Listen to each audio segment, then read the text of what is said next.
Hello friends, नमस्कार। Welcome to my channel gardening with Puneet. आज मैं एक और प्लांट आपके साथ शेयर करने के लिए लाया हूँ। आज का जो हमने प्लांट चूज़ किया हुआ है, इस प्लांट का नाम है स्नेक प्लांट। आप देखिए, इसके पत्ते काफ़ी लंबे लंबे पत्ते होते हैं, बहुत खूबसूरत पत्ते होते हैं। इन पत्तों का अगर आप टेक्सचर देखिए, इन पत्तों का कलर आप देखिए, ये बड़े ब्यूटीफुल पत्ते दिखते हैं हमें। और इनकी शेप की वजह से शायद इस प्लांट को स्नेक प्लांट बोलते हैं। आज हम देखने वाले हैं कि स्नेक प्लांट को प्रोपेगेट कैसे करना है। हमने एक प्लांट से ज़्यादा और प्लांट कैसे तैयार करें इस ब्यूटीफुल प्लांट के। ये बहुत ही अच्छा प्लांट होता है। इसको चाहे तो आप इंडोर लगा लो, चाहे आउटडोर लगा लो। ज़्यादा केयर की भी ज़रूरत नहीं होती, ना ही तो ये प्लांट ज़्यादा पानी मांगता है। और ये प्लांट हर तरह की क्लाइमेट कंडीशंस में सरवाइव कर जाता है, चाहे ड्राई सिचुएशंस हों, कम पानी मिले, कहीं भी ये प्लांट लग जाता है, बड़ी आसानी से लग जाता है। क्योंकि इस प्लांट में कोई फ्लावर्स तो आते नहीं हैं, तो ऑब्वियसली इसमें सीड्स भी नहीं होंगे। तो अगर बिना सीड्स और फ्लावर्स के किसी प्लांट को प्रोपिगेट करना है, तो फिर हम कैसे उसके और प्लांट तैयार करेंगे, यही आज हम देखने वाले हैं बेसिकली। ये ग्रीन शेड में भी आता है, डार्क ग्रीन और लाइट ग्रीन। और इसकी कुछ वैरायटीज़ होती हैं जिनमें वाइट कलर का कम्बिनेशन भी होता है, एंड वो बहुत ही प्यारा दिखाई देता है। सो आज हम इस प्लांट को देखने वाले हैं। इस प्लांट एक प्लांट से हम और ज़्यादा प्लांट्स कैसे तैयार करने वाले हैं। दोस्तों, इस प्लांट्स को अगर हम ध्यान से देखें तो इस प्लांट में काफ़ी लंबे लंबे पत्ते ही हैं। मैं इसको थोड़ा सा अपरूट करके दिखाता हूँ, इस प्लांट को उखाड़ के दिखाता हूँ। इस प्लांट को दो तरीके से प्रोपेगेट किया जा सकता है। या तो इसके लीव्स के थ्रू हम इसको प्रोपेगेट कर सकते हैं, या फिर इसकी रूट्स के थ्रू इसको प्रोपेगेट कर सकते हैं। इन पत्तों से भी हम नए प्लांट्स इसके पैदा कर सकते हैं और नए प्लांट्स पैदा कर सकते हैं। अगर हम इसकी रूट्स को देखें ध्यान से, तो इसकी रूट में ट्यूबर टाइप होते हैं। हम उन ट्यूबर से और प्लांट्स ज़्यादा तैयार कर सकते हैं। अगर कंडीशंस बड़ी अच्छी हैं सॉइल की, तो आप देखोगे साथ में और प्लांट खुद ब खुद पैदा होते रहते हैं। ज़मीन से और प्लांट खुद ब खुद निकलते रहेंगे यहाँ पे। इस प्लांट को ज़्यादा हार्ड सॉइल नहीं चाहिए होती है। इस प्लांट को बड़ी सॉफ्ट सॉइल चाहिए होती है। सैंडी सॉइल में ये और भी अच्छा चलता है। अगर मैं इस प्लांट को अपरूट करके दिखाऊं आपको, तो इस प्लांट की जो रूट्स हैं, इस प्लांट्स की रूट्स में आप देखोगे ये नए ट्यूबर्स निकल रहे होते हैं। ये नए ट्यूबर्स निकल रहे हैं। हम इनको अलग कर सकते हैं, इन ट्यूबर्स को, और इनसे हम नए प्लांट्स ले सकते हैं। आप देखिए नेचर कितना अच्छा अपने आप को डिज़ाइन करता है। ट्यूबर ने अपने आप ही 90 डिग्री का एंगल का डेमोस्ट्रेशन भी हमें यहाँ पे प्रोवाइड करवाया हुआ है। एक ट्यूबर है, जो ट्यूबर निकला था, जैसे ये ट्यूबर है, ये ट्यूबर अभी बिल्कुल स्ट्रेट इधर जा रहा है, और उसके बाद ये अपने आप अपवर्ड्स डायरेक्शन में मूव कर जाएगा, जैसे कि ये वाला ट्यूबर मूव किया हुआ है। तो इन ट्यूबर्स को सेपरेट कर लीजिए, आपके लिए एक नया प्लांट तैयार हो जाएगा। उसको दूसरी जगह पे आप प्लांट कर सकते हैं। लेकिन ट्यूबर्स लिमिटेड होते हैं, कुछ मौसम में ही ट्यूबर्स निकलेंगे। ज़्यादातर अगर मुझे और ज़्यादा इसके प्लांट्स चाहिए होंगे, 15, 20, 25 प्लांट, तो इतने ट्यूबर्स शायद ये प्लांट ना जनरेट कर पाए। तो फिर हमें इसकी प्रोपेगेशन थ्रू लीव्स करनी होती है। लीव्स के थ्रू इस प्लांट की प्रोपेगेशन कैसे होती है, आइए अब हम ये देखते हैं। आपको इसका एक लीफ अलग कर लेना है। जब भी हम स्नेक प्लांट का लीफ अलग करेंगे, तो हम कोशिश करेंगे कि उसका सेंटर लीफ हम ना छेड़ें। आप देखिए, इसमें एक ये वाला लीफ है, उसके बाद सेकंड नंबर पे एक ये वाला लीफ आया होगा, और उसके बाद ये एक इंटरनल लीफ है जो सबसे अंदर वाला लीफ है।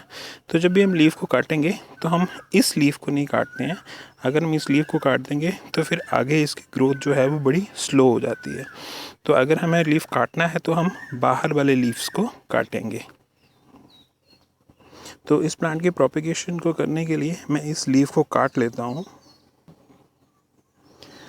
जैसा कि आप देख रहे हैं किसी भी तेज टूल से मैंने ये लीफ काट लिया हुआ है। अब आपको करना क्या है, इस लीफ के छोटे छोटे टुकड़े कर लेने हैं। इस लीफ के मैं 5-6 टुकड़े कर सकता हूँ। टुकड़ा ना ही बहुत बड़ा होना चाहिए और ना ही बहुत छोटा होना चाहिए। तो कुछ इस तरीके से इस लीफ के मैं टुकड़े कर लूँगा और फिर इन लीव्स को हम सॉइल में लगा देंगे और इन लीव्स से अपने आप रूट्स आना शुरू हो जाएंगी और वो मेरे लिए एक नया प्लांट जनरेट कर देंगे। जैसा कि आप देख सकते हैं मैंने एक लीफ के 5 टुकड़े यहाँ पे कर लिए हैं। अगर आपको और भी ज़्यादा प्लांट्स चाहिए होते हैं तो आप और लीव्स इस प्लांट में से निकाल लीजिए और उसके छोटे छोटे टुकड़े कर लीजिए। अब हम देखेंगे कि इन लीव्स को ज़मीन में लगाना कैसे है हमने मिट्टी में।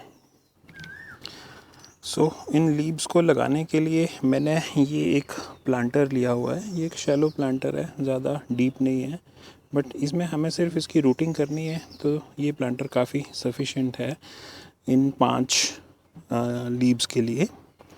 इसकी जो मिट्टी होनी चाहिए वो काफ़ी हल्की होनी चाहिए, काफ़ी भारी मिट्टी नहीं होनी चाहिए, जिसमें हम नॉर्मल गार्डन सॉइल लेंगे।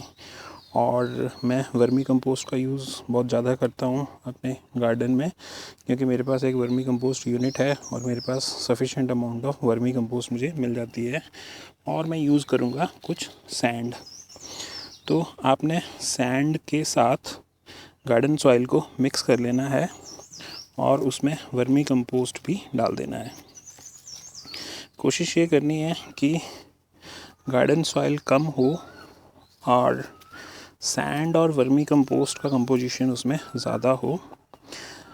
गार्डन सॉइल हम 30% ही यूज़ करेंगे, बाकी 70% जो है वो सैंड और वर्मी कंपोस्ट का मिक्सचर हम यूज़ करेंगे। अब हम इस प्लांटर में अच्छी तरह से इस प्लांटर को भर देते हैं और थोड़ा सा मिट्टी को दबा देते हैं। जितनी मिट्टी इस प्लांटर में आ सकती है उसमें हम इस प्लांटर को भर देंगे, इस पॉट को भर देंगे। और अब इस पॉट में मुझे इन लीव्स को लगा देना है। आपको क्या करना है, इन लीव्स को, जो इसका ये नीचे वाला हिस्सा था और ये ऊपर वाला हिस्सा है, नीचे वाला हिस्सा कम चौड़ा होता है, ऊपर वाला हिस्सा ज़्यादा चौड़ा होता है। मुझे कुछ नहीं करना, मुझे इन लीव्स को अप्रॉक्सीमेट आधा इस मिट्टी में इस तरह से दबा देना है। ये बड़े आसानी से, अगर हल्की मिट्टी है तो इस मिट्टी में इस तरह से दब जाएंगे। जितने भी हमारे पास लीव्स हैं उन सारे लीव्स को, अभी आप चाहो तो जितना टाइट रखना चाहते हो इन लीव्स को टाइट भी रख सकते हो, क्योंकि बाद में इनको यहाँ से निकाल के जब ये प्लांट तैयार हो जाएंगे मैंने नई जगह पे तो लगाना ही है इनको। तो इस तरह से मैंने इन लीव्स को यहाँ पे डाल दिया हुआ है। अब मैं इनको थोड़ा सा वाटरिंग कर दूँगा सो दैट सॉइल में जो एक्सेस एयर है वो निकल जाए। ये हमारे स्नेक प्लांट के लीव्स हैं जो मैंने लगभग 50 दिन पहले प्लांट किए थे। आज हम देखते हैं इन लीव्स के रिज़ल्ट्स कैसे हैं, इन लीव्स ने कितनी रूट्स जो हैं वो जनरेट की हुई हैं। ये कोई नॉर्मल थर्मोकोल का डिब्बा था जो किसी पैकिंग के साथ आया था। मैं अपने गार्डन में कुछ भी वेस्ट नहीं करता हूँ, मैं इसको यूज़ करने की कोशिश करता हूँ। तो आइए देखते हैं किसी एक रूट को निकाल के इस हमारे 50 दिन पहले प्लांट किए हुए स्नेक प्लांट के रिजल्ट्स कैसे हैं। बहुत बढ़िया। आप देखिए मैंने ये लीव यहाँ से एक्सट्रैक्ट किया है। मैंने इसको ऐसे ही काट के ज़मीन में लगा दिया था, इस प्लांटर में लगा दिया था। और आप देखिए इस प्लांट में कितने बढ़िया रूट्स आए हैं। और ये हमारा एक और स्नेक प्लांट का इंडिपेंडेंट प्लांट तैयार हो गया। तो इस तरह से आप अपने गार्डन में जितने भी स्नेक प्लांट्स के पौधे चाहिए होते हैं वो आप पौधे लगा सकते हैं और अपने आप तैयार कर सकते हैं। ये बहुत ही अच्छा पौधा होता है और गार्डन में बहुत ब्यूटीफुल लुक्स देता है ये पौधा। आपको मैं एक और प्लांट निकाल के बताता हूँ। इसके रूट्स देखते हैं। आप देखिए कितने सुंदर रूट्स हमने स्नेक प्लांट्स के जनरेट करवाए हुए हैं यहाँ पे, और अब ये भी एक इंडिपेंडेंट प्लांट बनने को तैयार है। तो इस तरह से एक लीफ के 5 या 6 प्लांट्स से भी ज़्यादा प्लांट्स आप तैयार कर सकते हैं। तो वो प्लांट्स जिनमें रूट्स या फ्लावर्स नहीं होते हैं उनकी प्रोपेगेशन जैसे हमने अभी देखा पहले, या तो ट्यूबर्स रूट के थ्रू कर सकते हो आप, या फिर लीव्स के थ्रू हम उनकी प्रोपेगेशन करवा सकते हैं और अपने गार्डन में और ज़्यादा प्लांट्स उनके तैयार कर सकते हैं। Thank you very much.